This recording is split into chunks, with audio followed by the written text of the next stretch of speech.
Você já ouviu falar do espantalho que ganha vida à noite? Meu nome é Lucas e eu vivi para contar essa história. Trabalho em uma fazenda remota. Tudo era normal, até que começamos a notar algo estranho com o espantalho. De dia, ele parecia apenas um monte de palha, mas à noite, eu via sombras se movendo. Pensei que era minha imaginação, mas então, um dos trabalhadores desapareceu. Decidi investigar. Com uma lanterna na mão, fui até o espantalho. Ele estava lá, imóvel, mas quando virei as costas, senti um frio na espinha. Ouvi passos atrás de mim. Eu corri como nunca antes. Algo estava me perseguindo. Não era humano. Era ele. O espantalho, vivo. Eu sabia que precisava sair dali. Agora, sempre que vejo um espantalho, lembro daquela noite. E você? O que faria se fosse seguido por algo que não deveria existir? Jamais beijem os mortos. Essas eram as palavras de minha bisavó. Há muitos anos, quando ela ainda morava num pequeno vilarejo, vivia por lá uma senhora chamada Dona Eulália, que tinha um hábito peculiar. Comparecia a todos os velórios da região. Não importava se conhecia ou não o falecido, Dona Eulália sempre dava um jeito de estar presente, prestando sua última homenagem. Certo dia, decidiu ir a um velório no povoado vizinho. Ao chegar, deparou-se com o corpo de um jovem extremamente bonito. Ficou tão impressionada com a aparência do falecido que, tomada por um impulso, inclinou-se e depositou um beijo em sua testa gelada. Alguns dias depois, começaram a circular rumores de que Dona Eulália estava muito doente. Minha bisavó, preocupada, resolveu visitá-la. Ao entrar na casa, encontrou Dona Eulália deitada na cama, com os olhos arregalados e o rosto coberto por estranhas feridas. Assustada, minha bisavó abriu as janelas para renovar o ar e perguntou se ela estava se sentindo bem. "Ele está aqui", sussurrou Dona Eulália. "Ele quem?", questionou minha bisavó. "O morto", respondeu trêmula. Aflita, minha bisavó insistiu para que ela fosse passar alguns dias em sua casa. Os moradores, preocupados com sua piora, chamaram um médico, mas naquela época os recursos eram limitados e os remédios caseiros receitados não trouxeram qualquer melhora. Diante da situação, minha bisavó decidiu levá-la até um curandeiro conhecido na região. Ao examiná-la, o homem identificou a presença de um espírito obsessor e realizou um ritual de purificação com folhas de peão roxo. Passados alguns dias, Dona Eulália finalmente se recuperou. As feridas sumiram e ela voltou a ser a mesma de antes. Porém, uma coisa mudou. Nunca mais ousou beijar um morto. No coração do Nordeste brasileiro, conta-se que existia uma mulher de beleza impressionante, dona de uma riqueza imensa e de poderes misteriosos, que morava em um castelo grandioso. Ela era conhecida como a Mãe de Pantana, a feiticeira mais fascinante da região. Apesar de todos os seus encantos, a Mãe de Pantana vivia sozinha. Sua única companhia era seu fiel mordomo, Lombroso. Ele cuidava dos afazeres do castelo e também tinha uma função sombria: atrair viajantes solitários para satisfazer os desejos proibidos de sua patroa. Os viajantes que passavam perto do castelo eram abordados por Lombroso, que oferecia um banquete incrível em troca de uma noite com a bela feiticeira. Muitos acreditavam que era bom demais para ser verdade. Afinal, um banquete e uma noite com uma mulher tão encantadora era algo que ninguém esperava encontrar. Aqueles que aceitavam a proposta eram levados até o castelo. Lá, um banquete delicioso os aguardava, com pratos típicos e fartura. Enquanto comiam, Lombroso explicava o acordo e, depois da refeição, os levava ao quarto da Mãe de Pantana. Porém, nenhum deles voltava. O motivo era terrível. A Mãe de Pantana guardava um segredo mortal. Ela possuía uma boca cheia de dentes afiados em suas partes íntimas e devorava os homens que se deitavam com ela. Certa vez, Marcolino, um jovem destemido e aventureiro, passou pelo caminho do castelo. Ele era solitário, bebia cachaça e estava sempre à procura de mulheres. Quando Lombroso o abordou com a oferta, Marcolino não hesitou. Movido pela aventura e pela cachaça, ele aceitou a proposta, mas antes disse que não tolerava injustiças. No castelo, Lombroso o alertou. Afaste-se da parte mais escondida da patroa. É lá que mora o perigo. Marcolino ouviu, mas parecia não se abalar. Durante o banquete, ele se deliciou com rapadura, ovo de codorna, mungunzá e outras comidas típicas da região. Depois de comer, Marcolino colocou um pedaço de rapadura no bolso e foi ao encontro da mãe de Pantana. Ela o aguardava com roupas provocantes e sua beleza o deixou encantado. Ele quase esqueceu o aviso de Lombroso, mas no momento final, viu a boca repleta de dentes afiados e sentiu o perigo. Com rapidez, pegou um pedaço de rapadura e o enfiou naquela boca monstruosa. Os dentes quebraram e a mãe de Pantana perdeu seu poder mortal. Marcolino escapou, jurando nunca mais voltar. Depois disso, ele contava sua história a todos que quisessem ouvir, sempre com o mesmo aviso. Nem toda beleza vale o risco, e nem todo banquete leva à alegria. Você já ouviu dizer que, se um galo cantar às 3 horas da madrugada, é sinal de coisa ruim? Dizem que os demônios têm uma hora em que estão mais fortes na terra, um momento em que a cortina entre nosso mundo e o deles é erguida. Essa hora é às 3 da madrugada. Mas por que às 3 da madrugada? Muitos acreditam que é porque às 3 da tarde foi o horário da morte de Cristo, e essa hora tornou-se simbolicamente associada a Jesus. Assim, às 3 da madrugada seria a hora oposta, ou seja, a hora maligna. Acordar às 3 da manhã, para muitos, já é um sinal de algo ruim. Há diversos relatos de pessoas que, ao acordarem de um pesadelo e olharem para o relógio, veem que são exatamente 3 horas. Essas pessoas só conseguem voltar a dormir às 4 da manhã. Muitos dizem que, se você olhar para o espelho nessa hora e chamar o pé cascudo, ele vem ao seu encontro. Tu tens coragem? Se não, acho melhor você tomar sua água e ir ao banheiro enquanto é cedo. Você já ouviu esse canto? Se ouvir, diga essas palavras. Aqui não tem tesoura nem pano, não tem ninguém morando aqui. A lenda da rasga-mortalha conta que existiu uma moça chamada Suindara, que morreu vítima de pura maldade, preconceito e inveja. Suindara era uma jovem albina acima do peso, e sua profissão era ser carpideira. As carpideiras eram mulheres pagas para chorarem nos velórios. Suindara era filha de um feiticeiro e se envolveu em um romance proibido com Ricardo, filho de uma condessa perversa chamada Ruth. Quando a condessa soube do romance, armou um plano para separar o casal, pois não queria seu único filho apaixonado por uma pobre camponesa. Ela então armou um encontro, resultando na morte trágica de Suindara durante a emboscada.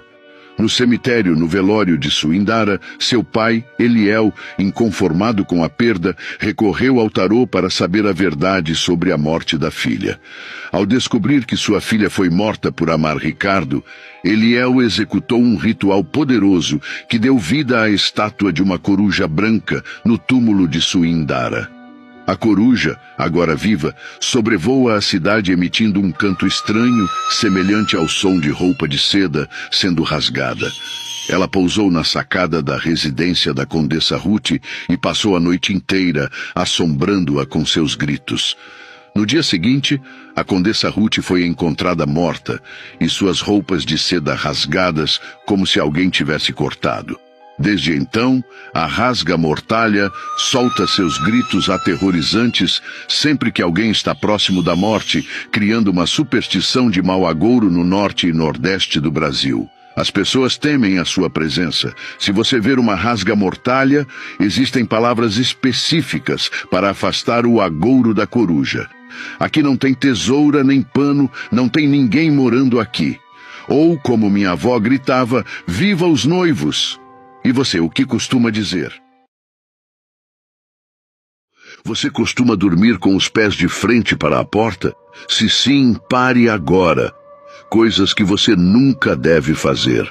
Meu avô costumava dizer que dormir com os pés voltados para a porta, você estaria chamando a morte, pois é assim que os mortos são levados para o cemitério. Ele também dizia que quando um galo canta à meia-noite, é porque algo terrível está prestes a acontecer. Outra coisa que você nunca deve fazer é deixar roupas de bebê estendidas à noite. Isso pode atrair espíritos sombrios que querem fazer mal ao bebê, acreditando que os bebês, por serem seres inocentes, podem libertá-los da escuridão.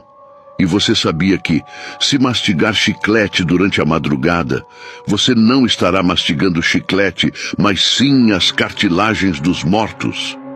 Nunca deixe uma criança brincar sozinha à noite. Ela corre o risco de que fantasmas e espíritos venham brincar com ela. Fique atento aos sinais e vigie. Nunca chute uma oferenda, ou você pode se arrepender amargamente.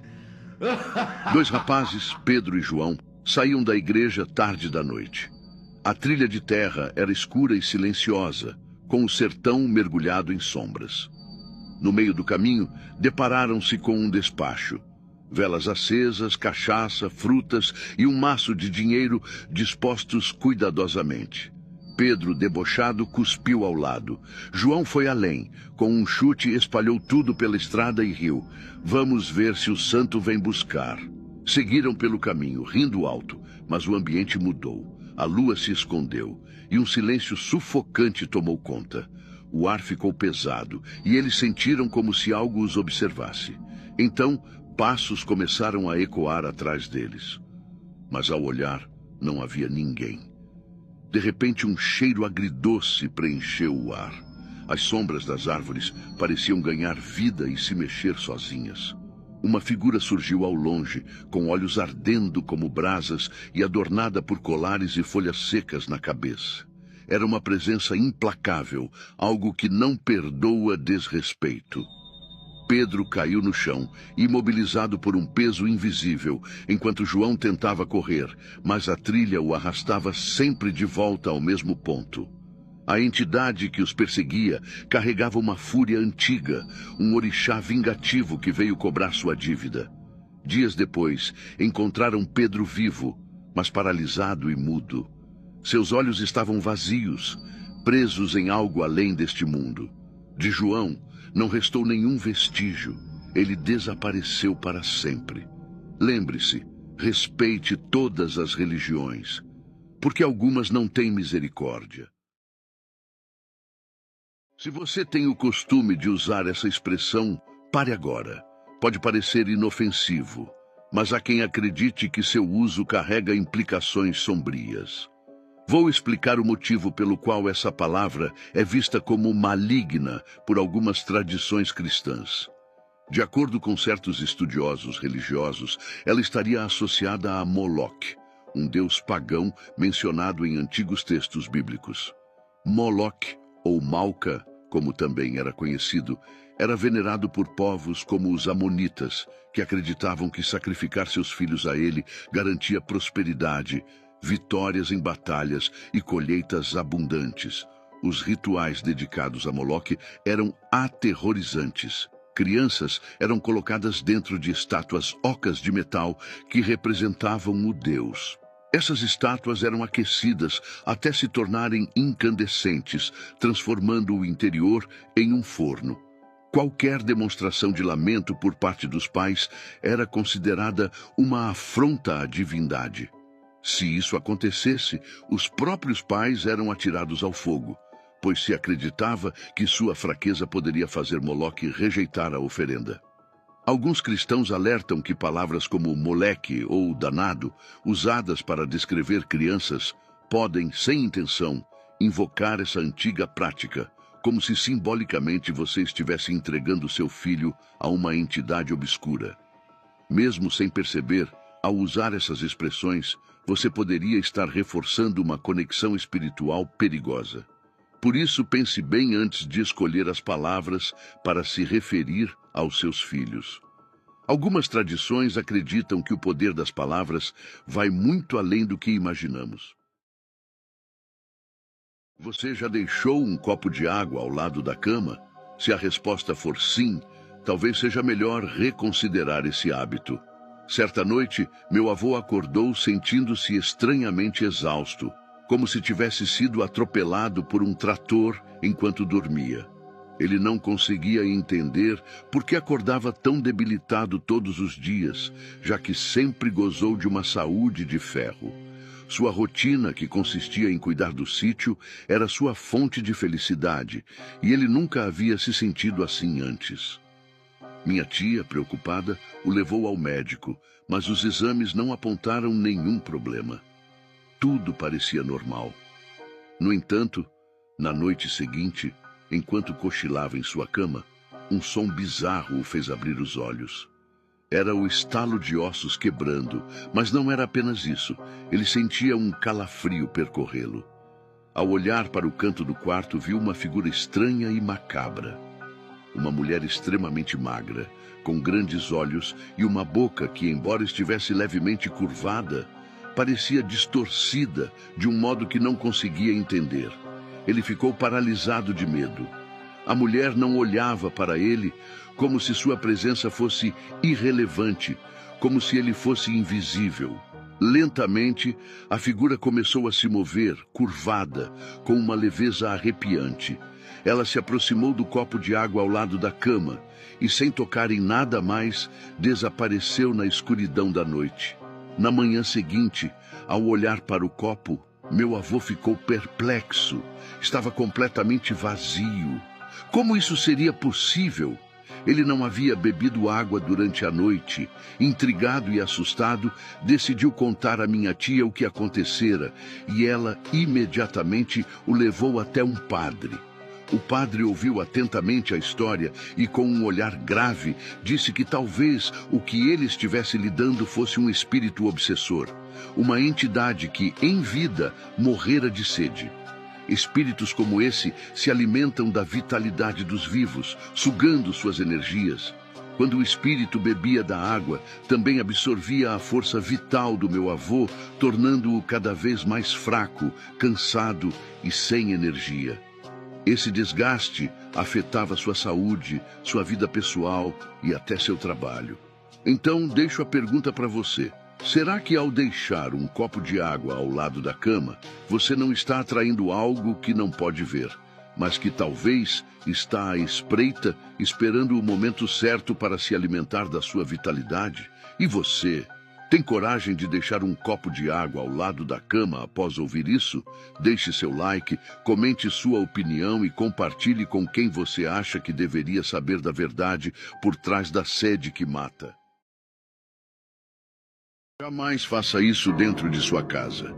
Se você quer manter sua residência livre de espíritos e evitar uma vida assombrada, evite essas atitudes. Primeiro, nunca use roupas velhas como pano de chão. Sabe aquela camiseta manchada ou aquela roupa que rasgou? Se você costuma usar esse tipo de roupa para limpar a casa, pare imediatamente. Roupas velhas, rasgadas e manchadas acumulam energias negativas. Segundo, nunca deixe a louça suja durante a noite. Isso atrai espíritos obsessores e presenças indesejadas para sua casa e sua vida. Terceiro, evite olhar no espelho de madrugada. Entre 3 e 4 horas da manhã, você pode ter alucinações e ver coisas assustadoras. Compartilhe este vídeo e escreva nos comentários. Que Deus purifique meu lar para que eu me liberte de toda a energia negativa em minha existência. Quarto, não fale sozinho em sua casa. Falar sozinho pode atrair espíritos para nosso mundo. Quinto, não convide qualquer pessoa para entrar em sua casa, principalmente para o seu quarto. Não conhecemos a energia que as pessoas carregam. e alguém com inveja pode trazer energias ruins para o seu lar. Sexto, evite dormir com uma cadeira virada para sua cama, pois isso pode convidar espíritos para observarem você enquanto dorme. Sétimo, não cante às 3 horas da madrugada. Um espírito com uma voz profunda pode acompanhá-lo. Oitavo, se você ouvir alguém chamando seu nome, olhar para trás e não ver ninguém, não responda. Pode ser um espírito obsessor te perseguindo. Se você gosta de vídeos sobre lendas, folclore, mitologia, curiosidades, suspense e terror, curta, comente, compartilhe e me siga para receber novos vídeos todos os dias.